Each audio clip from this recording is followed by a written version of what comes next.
Hello everyone, welcome to our channel concepts clear. तो हमारा जो लास्ट टॉपिक चल रहा था वो हमारा क्लास 6 का चैप्टर नंबर 1 साइंस में चल रहा था।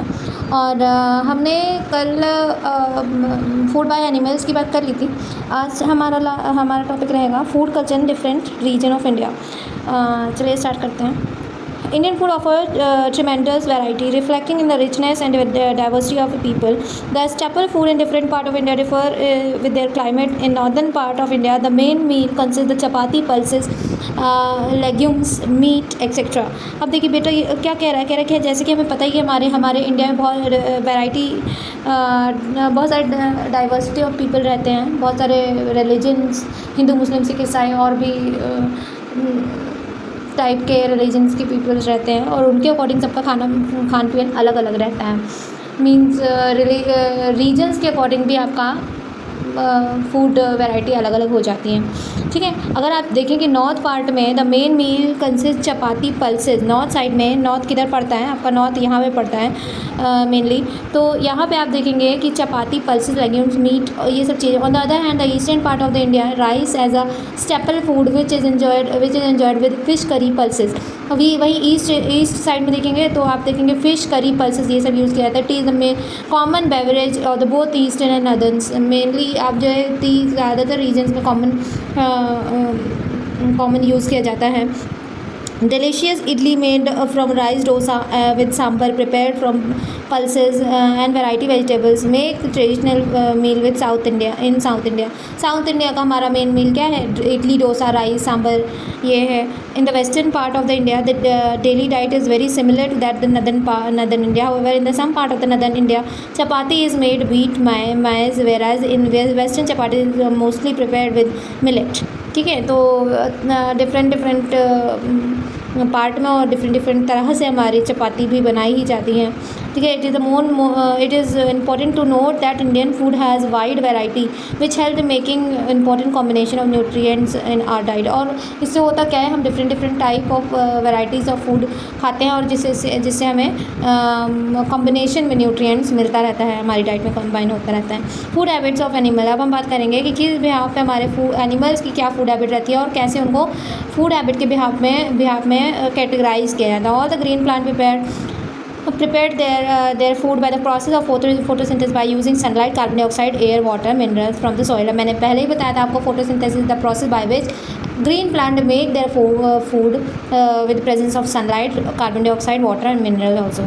In this process they release oxygen in the air. Thus green plant are called autotrophs or producer, as they not rely on the other plant animal of their food requirement। ये किसी के ऊपर depend नहीं रहते हैं। However, animal shows variety in their feeding habit and depend either on plants or on the other animal for their food requirement। Thus animals are called consumers। वहीं अगर हम दूसरी तरफ देखें तो हमारे जो एनिमल्स होते हैं वो आपके डिपेंड रहते हैं प्लांट्स के ऊपर और दूसरे एनिमल्स के ऊपर। तो इसको हम क्या कहते हैं? Consumer. They consume the other animal and plant as food. We can broadly categorise animals according to their food habits as herbivores, carnivores, omnivores। Herbivores, the word herbi means plant and the words stand for eater, so we can say that these are plant eating animal। They rely only on the plant and plant products for their food। Animal like cow, buffalo or goat are called herbivores। अब हमारा क्या दिया है? अब हमारा important features of herbivores है। The strong white blunt teeth. Herbivores of herbivore help them to easily grind tongue grass, tough grass and leaves.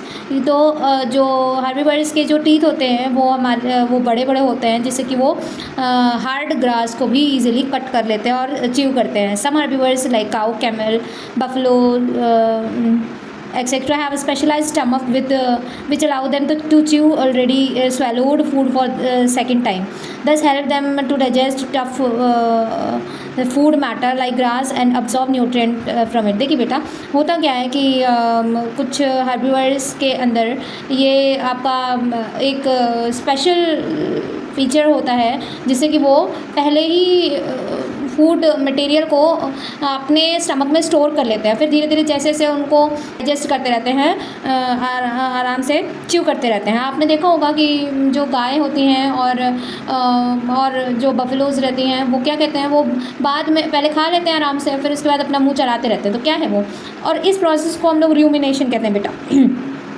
Butterfly and hummingbird are herbivores which have proboscis that allows them to easily suck the nectar from the flower। अच्छा, उनके जो आगे nose देखते हैं आप, इतना लंबी सी होती है जिससे कि वो उसी के थ्रू जो नेक्टर होता है फ्लावर्स का वो सक करती हैं। Some animals who feed nuts like squirrel have pair of broad sharp edge front teeth। छोटे छोटे से आगे pair of teeth होते हैं। Each jaws which help them easily gnaw the nuts। Carnivores जैसे हमारा हर्बीवर्स, वैसे उसका अपोजिट हमारा कार्निवर्स होता है। ये फ्लैश ईटिंग एनिमल्स होते हैं। Some examples of carnivores are lion, tiger, leopard, vulture, jackal, snakes, eagle. ये हमारे कुछ एग्जांपल्स दिए हुए हैं, ठीक है। अच्छा, इंपॉर्टेंट फीचर्स जैसे वहाँ हर्बीवर्स थे वैसे हमारे कार्निवर्स रहेंगे।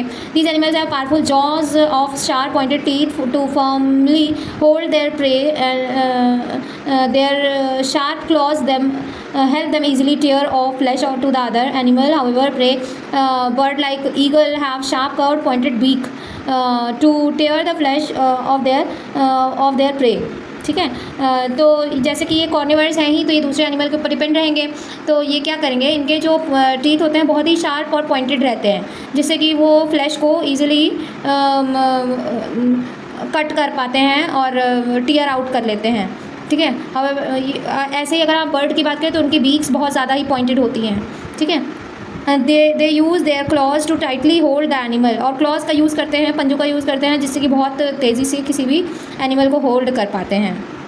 Carnivores like frog and chameleon have long and sticky tongue that allow them to catch insect from the distance। देखिए, जो जैसे कुछ carnivores जैसे फ्रॉग हो गया, चमेलियन हो गया, ये हमारे इनके बहुत लंबी सी, आप दूर से ही किसी भी इंसेक्ट्स को कैच कर लेते हैं। तो किसके थ्रू, अपनी टंग के थ्रू।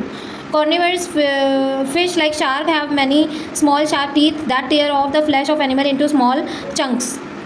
जो शार्क होती है उसके काफ़ी शार्प टीथ होते हैं, जिससे कि वो जो एनिमल्स को बहुत छोटे छोटे पार्ट में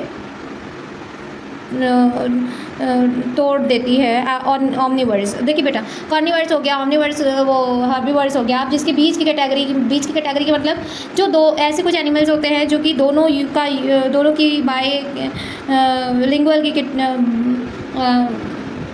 दोनों की कैटेगरी में आते हैं। जैसे omnivores are the animal which eat plant as well as depends on other plant as well as animals also, ठीक है। तो वो दूसरे एनिमल्स के ऊपर भी डिपेंड रहते हैं और प्लांट्स के ऊपर भी, both plant and the flesh of other animal. Human being are the most common example of this category.